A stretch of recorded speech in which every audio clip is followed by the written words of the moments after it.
عمران خان صاحب اپنی پارٹی کی عادت سے بہت زیادہ مایوس ہو گئے اور انہیں قید تنہائی میں ڈال دیا گیا، تو انہوں نے 2 مرتبہ اپنی بہنوں کو ایک خاص پیغام بھیجا تو بار بار، لیکن 2 خاص پیغامات ہیں۔ ایک، عمران خان صاحب نے کہا کہ میری بہنوں کو کہو کہ جتنی جلدی ہو سکے مجھے آ کر ملے۔ یہ وہ آخری پیغام ہے جو باہر آیا عمران خان صاحب کی زبانی، اور یہ میں نے رپورٹ کیا تھا اور اس کے بعد اس کی تصدیق بھی ہو گئی۔ دوسرا ایک پیغام عمران خان صاحب نے اپنی بہنوں کے لیے بھجوایا تھا جیل میں سے، جب ان کی ملاقاتیں بند ہونے کے قریب پہنچ گئی تھی۔ تو عمران خان صاحب نے کہا تھا کہ میری بہنوں سے کہو کہ میرے لیے آواز اٹھائیں، کیونکہ انہیں اس بات کی سمجھ آ گئی تھی کہ پولیٹیکل لوگوں کو ملٹری اسٹیبلشمنٹ نے بہت حد تک دبا دیا ہے، اور اب کسی بھی لیول تک اگر کوئی جائے گا عمران خان صاحب کے لیے تو وہ یا پاکستان کے عوام ہے یا عمران خان صاحب کی بہنیں۔ تو انہوں نے 2 مرتبہ اپنی بہنوں کو یہ پیغام بھیجا، اور ان کی بہنیں بار بار اڈیالہ جیل کے باہر آتی رہیں، انہوں نے ساری کوشش کی، بار بار پولیٹیکل پارٹی کو بلاتی رہیں۔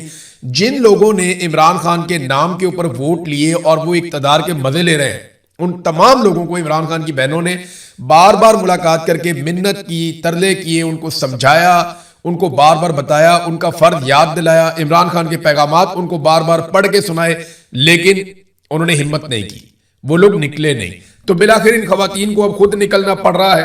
علیمہ خانم صاحبہ پہنچی خیبر پختونخوا میں، اور یہاں سے انہوں نے آغاز کیا ہے۔ اکرام کے علاقے میں ہزاروں لوگوں نے ان کا استقبال کیا، تیمرگڑھ میں گئی، وہاں پہ بھی بہت زبردست ان کا جو استقبال ہے وہ ہوا ہے۔ اب وہ چترال کی طرف جا رہی ہیں، وہاں پہ وہ ایک تحریک چلائیں گی۔ خیبر پختونخوا سے وہ تحریک چلاتی ہوئی بظاہر ایسے دکھائی دیتا ہے کہ پھر وہ پنجاب میں جائیں گی، وہاں پہ تحریک چلائیں گی، اور کوشش یہ ہے علیمہ خانم کی یہ تینوں بہنیں مل کر اس طرح کا ایک مومنٹم بلڈ کریں کہ دباؤ ڈالا جا سکے موجودہ حکمرانوں کے اوپر۔ اب سیاسی لوگ کر نہیں رہے، پہلے آپ سن لیں کہ علیمہ خانم نے کہا کیا۔ ایک تو جو یہ منصوبہ بنایا جا رہا تھا، میں نے آپ کو پہلے بتایا تھا کہ پارٹی کے اندر یہ سوچ پیدا ہوئی تھی اور اس کے بارے میں بار بار بات کی گئی تھی کہ بڑے پیمانے پر احتجاج شروع کیا جائے اور ایک تحریک شروع کی جائے، اور اس کے لیے ڈیٹ رکھی جائے 5 اگست۔ لیکن پھر میں نے آپ کو بتایا کہ ملٹری اسٹیبلشمنٹ بیچ میں پڑ گئی، اور انہوں نے پاکستان تحریک انصاف کو کہا کہ آپ اس کی کال دیں گے آخری ہفتے میں، آخری 2 ہفتوں میں آپ کال دیں گے، 1 یا 2 ہفتے میں، یعنی جولائی کے آخری 10 دنوں میں آپ کال دے سکتے ہیں، اور پھر 5 اگست کو جو آپ کا احتجاج ہوگا وہ صرف 1 دن کا ہوگا، اس سے زیادہ آپ نے احتجاج نہیں کرنا۔ تو علیمہ خانم نے اس کو مسترد کر دیا۔ انہوں نے کہا جی یہ کیا بات ہوئی کہ 1 دن کے لیے عمران خان کے لیے؟ انہوں نے کہا جی اب ہم مستقل دباؤ ڈالیں گے، اور دباؤ کے نتیجے میں عمران خان صاحب کا نہ صرف آنکھ کا علاج کروائیں گے بلکہ ان کے حقوق بھی انہیں لے کر دیں گے۔ جو جعلی کیسز ہیں، عمران خان صاحب جیل میں بند ہیں، ان کو آزادی ملنی چاہیے، سادی بات ہے۔ پہلے سنیں علیمہ خانم نے کیا کہا اور پھر رد عمل کس طرح کا آ رہا ہے۔ انہوں نے کہا عمران خان کی آنکھ جان بوجھ کر ضائع کی گئی ہے، کیا یہ پاکستان میں عمران خان کی آنکھ کا علاج بھی نہیں کروا سکتے؟ یہ اتنے کمینے ہیں، عمران خان کہتے تھے دشمن ہو اور کمینہ نہ ہو، لیکن یہ دشمن بھی ہے اور کمینہ بھی ہے۔ انہوں نے جان بوجھ کر قید تنہائی میں رکھا ہوا ہے۔ فیملی کی اولین ترجیح عمران خان کا علاج ہے۔ عمران خان نے کہا ہوا ہے کہ جد و جہد عبادت ہے، اس ظلم کے خلاف کھڑے ہونا ہے۔ عمران خان کو 8 مہینوں سے قید تنہائی میں رکھا ہوا ہے۔ عمران خان قید تنہائی میں ہے کیونکہ یہ عمران خان سے خوف کھاتے ہیں۔ عمران خان سے یہ خوف اس لیے کھاتے ہیں کیونکہ عمران خان عوام کی آواز ہے۔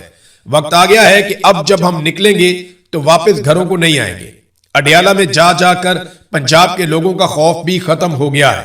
خیبر پختونخوا پہلے ذمہ داری لے گا اور پھر پنجاب بھی اس کے ساتھ نکلے گا۔ عمران خان نے کبھی نہیں کہا کہ میرے لیے بھیک مانگو۔ عمران خان نے ہمیشہ یہی کہا کہ میں جیل میں مر جاؤں گا لیکن یزید کے سامنے سر نہیں جھکاؤں گا۔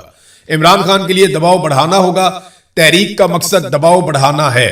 جب ہم سنتے ہیں کہ بات چیت ہو رہی ہے، یہ لوگ بھیک مانگ رہے ہیں، کس چیز کی بھیک مانگ رہے ہیں، کس چیز کی بات چیت کر رہے ہو؟ 80% پاکستانی عمران خان کے ساتھ کھڑے ہیں۔ پہلے اپنی طاقت تو دکھاؤ، پھر بات چیت کرنا۔ بات چیت طاقت کی پوزیشن سے کرو، یہ بات بالکل ٹھیک ہے۔ دیکھیں جب آپ کے ساتھ اتنی بڑی پولیٹیکل پارٹی ہے، اتنی بڑی تعداد میں آپ کے ساتھ پبلک ہے، تو آپ کی پوزیشن ہمیشہ بہتر ہوتی ہے۔ ایک بات مریم نواز نے کہی تھی، نواز شریف بھی یہ بات کہتے تھے کہ پہلے مزاحمت ہوگی تو پھر مفاہمت ہوگی۔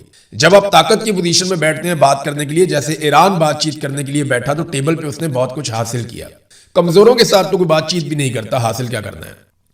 عمران خان نے 1 سال قبل کہا تھا کہ خیبر پختونخوا میں اپنی تنظیم کو مضبوط کرو۔ سہیل آفریدی کو سٹریٹ موومنٹ کا کہا تھا۔ وقت آ گیا ہے، تحریک کو آگے بڑھاؤ، تنظیم مضبوط کرو، سب کارکنان اپنے M N as M P as پر دباؤ بڑھائیں۔ حکومت پاکستان کولیپس کر چکی ہے، یہ وہ بات ہے جو میں کئی دنوں سے آپ کو بتا رہا ہوں کہ یہ مکمل طور پہ کولیپس کر گئے ہیں. عاصم منیر صاحب کے ہاتھ پاؤں پھولے ہوئے ہیں, ان کا رجیم مکمل طور پہ ناکام ہو چکا ہے. اب وہ یہ سوچ رہے ہیں کہ ملبہ ڈالنا کس پر ہے. ملبہ ڈالنے کے لیے انہیں مل کوئی نہیں رہا, اور پاکستان تحریک انصاف نے کوئی بہت بڑا احتجاج اسلام آباد کی جانب گزشتہ 1.5-2 سال میں کیا بھی نہیں ہے, تو یہ ملبہ بھی کسی پہ نہیں ڈال سکتے.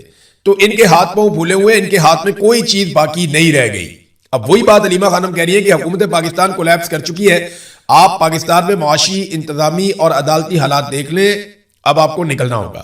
اس سے پہلے M N as, M P as کو جا کر کہے آپ آگے بڑھے, ہم کارکنان آپ کے ساتھ ہیں, آپ کو عمران خان کے لیے نکلنا ہوگا. اب کارکنان ان M N as, M P as کو چلائیں گے. M N as, M P as کو خوف ہے ہم نکلیں گے تو کوئی ہمارے ساتھ نہیں نکلے گا. اب کارکنان ان کو نکلنے کی یقین دہانی کروائیں گے. ایجنسیاں باتیں پھیلا رہی ہیں کہ گروپنگ ہے, ہم اس کی تردید کرتے ہیں. کوئی گروپنگ نہیں ہے, آپ سب لوگوں نے نکلنا ہے, آپ لوگ تیاری کریں. تو یہ اب عمران خان کی بہنیں جو ہیں وہ الگ الگ نکلیں گی, اور وہ الگ الگ جگہ پہ, تینوں بہنیں ہیں, وہ 3 بہنیں زیادہ متحرک ہیں, وہ نکلیں گے الگ الگ جگہ پہ, کارکنوں کو متحرک کریں گے پنجاب کے اندر, خیبر پختونخوا کے اندر, اور وہ ایک فائنل موومنٹ کی طرف جائیں گے. اسٹریٹ موومنٹ وہ کہاں گئی. تو میں آپ کو یہ بتا دوں کہ عمران خان نے جنید اکبر کو کہا تھا کہ آپ نے کرنی ہے پارٹی کی تنظیم سازی, اور چھوڑ دیں آپ باقی ساری چیزیں, اور چیئرمین پبلک اکاؤنٹس کمیٹی ہے وہ سب آپ چھوڑ دیں, آپ پارٹی کی تنظیم سازی کریں. اب وہاں کیا صورتحال ہے وہ تو وہی بتا سکتے ہیں. دوسری جانب جو اسٹریٹ موومنٹ ہے وہ میں آپ کو بتا دیتا ہوں, کیونکہ گراؤنڈ پہ ہمارے بہت سارے جرنلسٹ ہیں وہ کہتے ہیں جی بالکل نہیں ہوئی, زیرو. جو اسٹریٹ موومنٹ جس کی ذمہ داری سہیل آفریدی کو دی گئی تھی, اس میں صرف انہوں نے ایک اناؤنسمنٹ کیا تھا کہ عمران خان صاحب کی رہائی کے لیے نوجوان اپنی ممبرشپ کروائیں, لیکن ایک مرتبہ انہوں نے یہ اعلان کیا اور اس کے بعد وہ غائب ہو گئے. پریکٹیکلی انہوں نے یا ان کے ساتھیوں نے اس کے لیے کوئی کوشش نہیں کی, کوئی کیمپس نہیں لگائے گئے, کوئی ایسی جدوجہد نہیں کی گئی جس کی بنیاد پہ لوگ آتے, نوجوان آتے, وہ آ کر اس تحریک کا, اس کی ممبرشپ لیتے اور اس کے اوپر کوئی حلف نامے ہوتے, کوئی اکٹھے ہوتے. وہ ایک بہت بڑا پروجیکٹ ہو سکتا تھا جس میں 10-20 لاکھ نوجوان اکٹھے ہو جاتے, لیکن انہوں نے اس پہ توجہ نہیں دی. اور اس کی جو سب سے بڑی وجہ ہے وہ پاکستان کی ملٹری اسٹیبلشمنٹ نے اس کے رستے میں روڑے اٹکائے تھے. کیونکہ فوج, یاد رکھیے گا, اسٹوڈنٹ سے, جو فوجی کی عادت ہے وہ اسٹوڈنٹ سے اور نوجوانوں سے واقعی بہت ڈرتی ہے. انہیں لگتا ہے کہ جب نوجوان اپنے ہاتھوں میں چیزیں لے لیتے ہیں تو پھر آپ طاقت کے ذریعے سے چیزیں کنٹرول نہیں کر سکتے. تو ناظرین, اب علیمہ خانم پہ تنقید, یہ 2 جگہ سے تنقید ہو رہی ہے. ایک تو تنقید عمران خان صاحب کے جو مخالفین ہیں, چاہے وہ سیاستدان ہیں, چاہے وہ میڈیا کے اندر لوگ ہیں, چاہے وہ اسٹیبلشمنٹ کے ٹاؤٹس ہیں, وہ لوگ تو تنقید کریں گے, سمجھ آتی ہے. دیکھیں, یہ تو ایک نصرت بھٹو نے بھی ذوالفقار علی بھٹو کے لیے آواز اٹھائی تھی. پھر ایک دور تھا جب نواز شریف کے لیے کلثوم نواز نے بھی آواز اٹھائی تھی. اور اب مایوسی اتنی بڑھ گئی ہے کہ پاکستان تحریک انصاف کی قیادت نکلتی نہیں ہے, اور وہ بہت پریشان ہے کیونکہ سامنے ملٹری اسٹیبلشمنٹ ہے, پولیٹیکل فورس نہیں ہے. تو اب جو رسک عمران خان کی فیملی لے سکتی ہے وہ کوئی اور نہیں لے گا ان کے لیے. یہ بات سب کو سمجھ آ رہی ہے, اور یہ مطالبہ بار بار کیا جا رہا تھا کہ وہ خود آ کر سامنے سے لیڈ کریں. تو جو عمران خان صاحب کے مخالفین ہیں, جو ان سے بغض رکھتے ہیں, وہ تو اس پہ تنقید کریں گے ہی کریں گے. لیکن دوسرا ایک گروپ ہے جو عمران خان صاحب کی اپنی پارٹی میں ہے, یہ وہ لوگ ہیں جو شرمندہ ہیں, کچھ کر نہیں پائے. کیونکہ یہ خود کچھ کر نہیں پائے تو یہ نہیں چاہتے کہ کوئی اور کچھ کرے. اور تھوڑے سے ایسے بھی ہیں جو دونوں طرف کھیلتے ہیں, یعنی ملٹری اسٹیبلشمنٹ انہیں کہتی ہے کہ آپ یہ ایک سٹیٹمنٹ دے دیں تاکہ تنازع پیدا ہو جائے, تو وہ ایک سٹیٹمنٹ دے دیتے ہیں اور کوئی ایسی بات نہیں ہے. لیکن کیا اس سے یہ تحریک رکے گی؟ دیکھیں, اگر علیمہ خانم کو گرفتار نہ کیا تو جتنا میرا پولیٹیکل ایکسپیرینس ہے, میں آپ کو ایک چیز تو کنفرم بتا دیتا ہوں, اگر علیمہ خانم کو یا عمران خان کی بہنوں کو گرفتار نہ کیا گیا ملٹری اسٹیبلشمنٹ کی جانب سے, تو یہ تحریک بہت بڑی ہو جائے گی, اور آپ آنے والے دنوں میں بہت بڑے بڑے جلسے اور جلوس اور اجتماعات آپ دیکھیں گے. پاکستان تحریک انصاف اپنی پوری طاقت لگا کے اگر مخالفت بھی کرنا چاہتی ہے نا, تو وہ کر کے دیکھ لے. یہ گنڈا پور, سہیل آفریدی, جنید اکبر صاحب, اگر یہ سارے مخالف بھی ہو جائیں, اول تو نہیں ہے, لیکن اگر یہ سارے مخالف بھی ہو جائیں نا علیمہ خانم کے اور عمران خان کی بہنوں کے, اس کے باوجود وہ اتنے بڑے بڑے اجتماعات کر دیں گے کہ یہ سر پکڑ کے بیٹھ جائیں گے سارے. یہ مجھے آئیڈیا ہے, کیونکہ پبلک ان کے ساتھ کھڑی ہوگی. وہ اس وقت عمران خان کا موقف بھی کھل کر بیان کر رہی ہے, اور وہ عمران خان کے حق کے اندر سب سے اگلی صف کے اندر کھڑی ہوئی ہے. تو یہی وجہ ہے کہ لوگ ان کے ساتھ کھڑیں گے. لوگوں کو سروکار جو ہے وہ عمران خان سے ہے, لوگ باقیوں کو نہیں جانتے.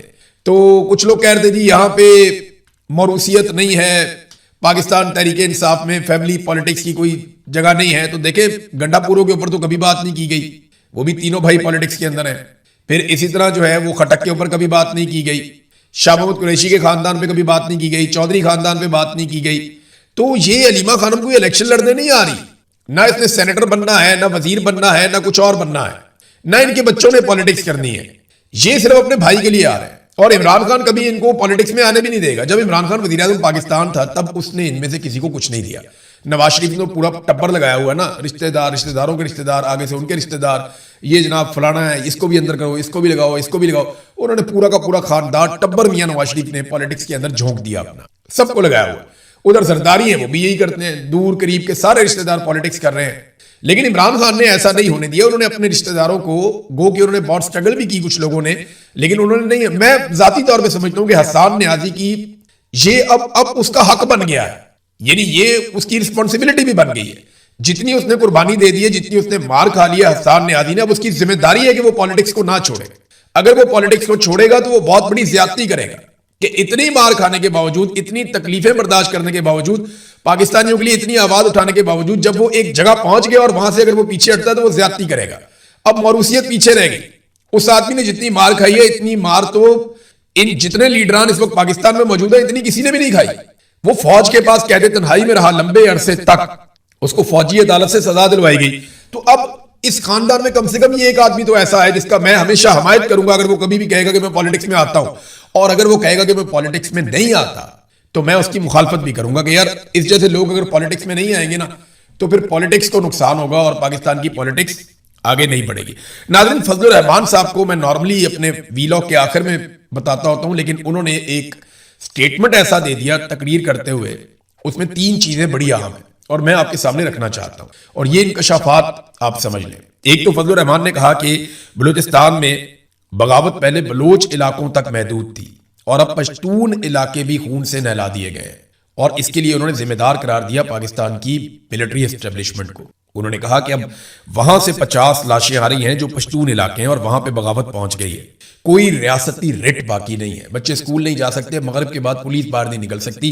یہ حالات بلوچستان میں اور خیبر پختونخوا میں دونوں جگہوں پہ ہیں, لیکن بلوچستان کا تو بیڑا ہی غرق ہو گیا. فضل الرحمان صاحب نے دوسرا انکشاف کیا کہ ہمیں کہا جا رہا ہے کہ ہم لشکر بنا کر نکلیں, ہتھیار اٹھا کر نکلیں. انہوں نے کہا جی ہم نے تو انکار کر دیا کہ ہم ہتھیار اٹھا کر نہیں نکلیں گے, آپ ہمیں لڑوا دیں گے پھر آپ بیچ میں سے نکل جاتے ہیں. اور وہ یہ کہتے ہیں کہ آپ یہاں پہ ہمیں قتل و غارت گری کی طرف دھکیل رہے ہیں, ہم نے کوئی لشکر نہیں بنانا, ہمیں کوئی کسی قسم کی لڑائی کے اندر آپ نہ دھکیلیں. پھر آپ ہمارے اوپر احسان چڑھاتے ہیں کہ آپ کے لوگ شہید ہو رہے ہیں, خون بہ رہا ہے.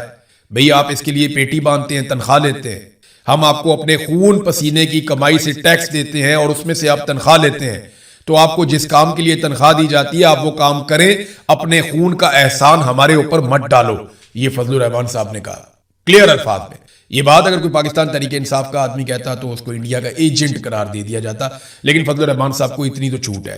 انہوں نے بڑی کلیئرلی یہ بات کی کہ اگر فوجی یا پولیس والے شہید ہو رہے ہیں تو بھئی تم تنخواہ لیتے ہو اس کام کے لیے, اپنے خون پسینے کے پیسے سے ہم تمہیں دیتے ہیں تنخواہ اپنی حفاظت کے لیے, تو تم یہ آپشنل تو نہیں تھا, تم نے خود ہی کہا تھا کہ ہم نے یہ نوکری کرنی ہے, ہمیں پیسے ملنے چاہیے, تو مل رہے ہیں, اب لڑو. ہمیں کیوں کہتے ہو کہ لشکر بنائیں اور بنا کے بندوقیں اٹھا کے اسلحہ ان کے سامنے مقابلے میں آ جائیں, آپ نکل جائیں گے, ہم یہاں قتل و غارت گری میں مارے جائیں گے جیسے ہمیشہ ہوتا رہا. تو فضل الرحمان صاحب نے یہ بات کی. اور تیسری بات جو فضل الرحمان صاحب نے کی, انہوں نے کہا جی اگر الیکشن لڑنا ہے نا تو وردی اتارو اور آ جاؤ میدان میں, پتہ چل جائے گا کہ آپ کو کتنے لوگ ووٹ دیتے ہیں اور کتنے لوگ آپ کو منتخب کرتے ہیں. فضل الرحمان صاحب نے ذرا تھوڑی سختی کر دی وردی اتارنے کی بات. میں چیلنج کرتا ہوں کہ عاصم منیر صاحب فیلڈ مارشل بھی رہے, یونیفارم بھی پہنے اور الیکشن لڑیں عمران خان کے مقابلے میں. عمران خان کے کیا, یاسمین راشد کے مقابلے میں, وہ بھی چھوڑیں آپ, سنم جاوید کے مقابلے میں الیکشن لڑیں. سنم جاوید بھی میرے خیال میں بہت ٹف ہو جائیں گی. چلو کوئی اور سوچ لیں, آپ لوگ بتا دیں. Field marshal Asim Munir uniform پہن کے پوری طاقت استعمال کر کے ایک فری اینڈ فیئر الیکشن لڑیں, اپنے سارے وسائل استعمال کریں سرکار کے, لیکن الیکشن کا رزلٹ پبلک کے ووٹوں کے ذریعے آنا چاہیے. حلقہ بھی خود ہی چن لیں, شہر بھی خود ہی چن لیں. یہ الیکشن نہیں, ایک الیکشن نہیں جیت سکتے. وہ فضل الرحمان صاحب ٹھیک کہہ رہے ہیں کہ وردی اتار کے لڑو, لیکن میں تو کہتا ہوں وردی پہن کے بھی نہیں لڑ سکتے. یہ صرف بند کمروں میں بیٹھ کے الیکشن چوری کر سکتے ہیں اور کچھ نہیں کر سکتے. خیبر پختونخوا میں بہت سارے آپریشنز کی اطلاعات آ رہی ہیں.